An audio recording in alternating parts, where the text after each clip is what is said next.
I have emphasized the diversity of Hinduism, and it is uh, remarkably, amazingly diverse.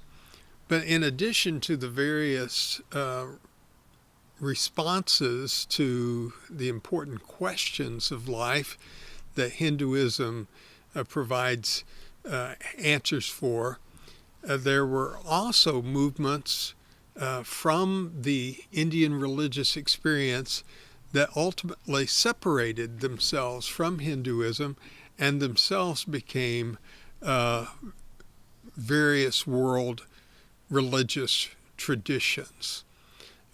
Three of these we want to look at, the first two briefly and the third one in much greater depth. They are Jainism, Sikhism, and Buddhism. Now, we want to look at Buddhism in more detail simply because it's the fourth largest religion in the world and became the dominant religion of East Asia. But the fact is that Jainism first and then Buddhism in rapid order were a part of probably some of the similar protests to various aspects that we see in Hinduism. It's also likely that the writing of the Upanishads came about in an effort to try and be, to some extent, an apologetic for some of the Hindu ideas and to synthesize some of the various impulses that seem contradictory to us that are within Hinduism. So beginning around 600 BC, you have what we can trace historically as the founder of Jainism. And the ideas that we find at that time that were important were especially this idea of reincarnation, this everlasting recurrence of births and deaths that can be stopped only by transcending it, only through moksha, through liberation, in some sort of transcendental sphere where the self is freed from mental and bodily encumbrances. Now, I think it's not difficult to understand why this continual cycle was viewed as a bad thing. They lived in a world of great suffering and physical pain, and so to be consigned to going through life after life of this kind of physical difficulty did not seem like a blessing to them. It seemed like a curse. And therefore they wanted to overcome it. They wanted to transcend it.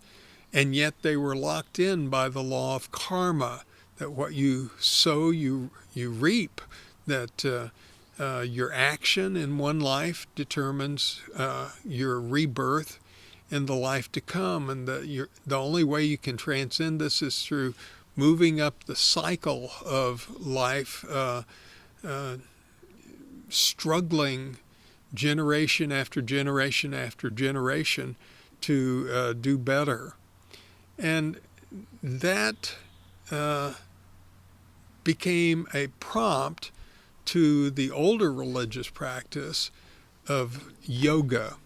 Raja Yoga, we looked at, is the more philosophical and meditative type of yoga that emphasizes especially looking deep within to try and find the Atman, the self, and to discover that the Atman and the Brahman are all a part of the one reality. That practice probably goes back before the Upanishads, very likely beyond even the Vedas.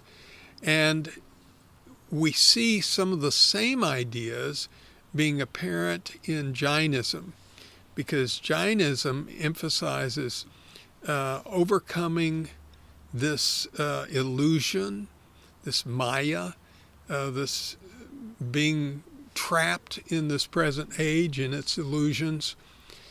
It emphasizes the way to overcome that is through self-denial, through ascetic kinds of practices. And so it's concerned with the same idea of how to overcome this samsara, this cycle of reincarnation, but it proposes a different method instead of the practice of yoga or bhakti devotionalism that later became so popular. It emphasizes self-denial, and that's what we want to turn to right now.